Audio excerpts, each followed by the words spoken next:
Hello and welcome to Berger Tools.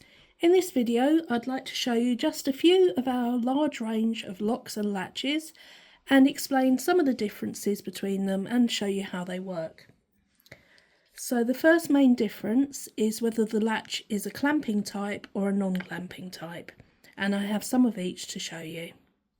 The second difference is how the latch actually is operated, and that's with what's called an operating element. So it might be like this T-handle, it might be a wing knob like this one, it might be a lever, a star knob, or it could be a knurled knob.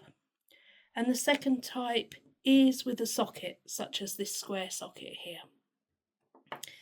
And they are operated using a socket key such as GN119.2, and I have an example here.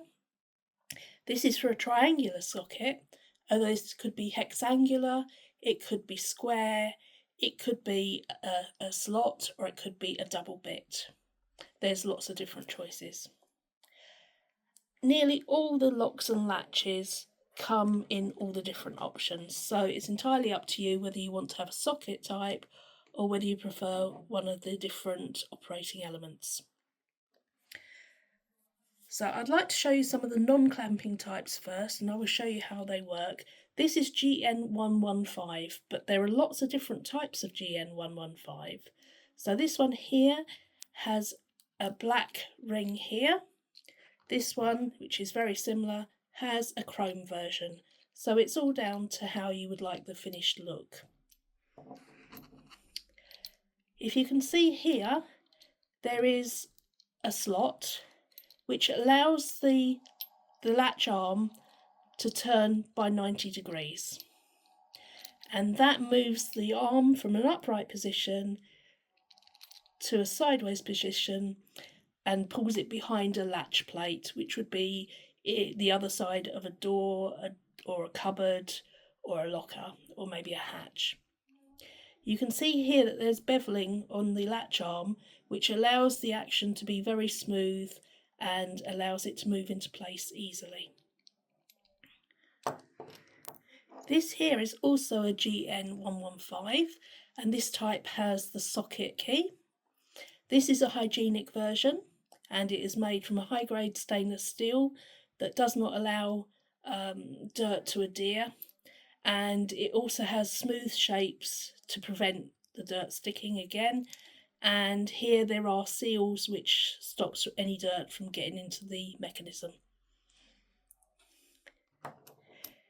This is GN115.10, and this has a gripping tray. So you can imagine this in a drawer. The lock is moved using the key, and you can see that 90-degree action. This one with the T-handle also shows you the lockable versions. Now the other type, the clamping type, let me just show you some examples of that. So this type here has a cam. This is GN117. This is a stainless steel one with a star knob, but again they're all available in all the different options. And this uses a cam to pull the latch tight against the door and provide a very secure catch.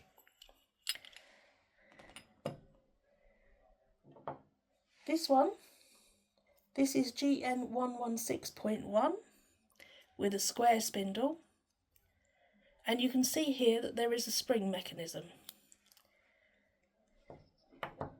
This one is GN516, which has the lever version, and if I press here you can see that spring in action. So that again pulls the latch arm tight against the door to provide a very secure latch. So there we go. These are some of our different types of locks and latches, and there are lots more on the website, which include latches with hook fastenings, those with an indexing function, and also a range of stop locks. So take a look at our website and hopefully you'll find exactly what you're looking for. Have a lovely day. Bye bye.